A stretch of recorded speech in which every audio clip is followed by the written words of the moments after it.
Hi myself దివ్యరేఖ. ఈరోజు మీ అందరికీ ఒక అద్భుతమైన ప్రోడక్ట్ పరిచయం చేయడానికి ముందుకు వచ్చాను ఫ్రెండ్స్. ఫ్లోర్ గోల్డ్, ఐఎంసీ వారి ఫ్లోర్ గోల్డ్.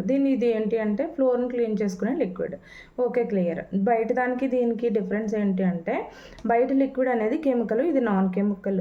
ఓకే ఫ్రెండ్స్, అదేవిధంగా ఆర్గానిక్ బేస్లో మనకు అన్ని హెర్బలే అనమాట. ఈ విధంగా యూస్ చేసుకోవచ్చు దీన్ని. ఓకేనా, థ్యాంక్ యూ. బయటది మనకి 200 ml 55 రూపీస్ డైల్యూటెడ్ లిక్విడ్ వస్తుంది. ఇది హెవీ కాన్సన్ట్రేటెడ్ లిక్విడ్. దీనికి సేమ్ మనం బయట ఎలా యూస్ చేస్తున్నాం అలా యూస్ చేయాలంటే 2 లీటర్ల వాటర్లో ఈ యొక్క బాటిల్ మిక్స్ చేసేసుకుని సేమ్ అది ఎలా యూస్ చేసుకుంటున్నాం ఇది కూడా అలాగే యూస్ చేసుకోవచ్చు. దీని యొక్క డెమో కూడా మీకు పైన డిస్ప్లే చేస్తాను ఫ్రెండ్స్. ప్రతి ఒక్కళ్ళు కూడా చూడండి. ఓకేనండి, వన్స్ మీకు ఎవరికైనా ఇది కావాలంటే నాకు డైరెక్ట్ డిఎం చేయండి. మీ యొక్క డెమో పైన డిస్ప్లే చేస్తాను. దీని యొక్క కాస్ట్ వచ్చి 165 రూపీస్. ఫస్ట్ 50 పీపుల్కి కూడా నేను 150 రూపీస్కే ఇస్తాను. Thank you. Good MC.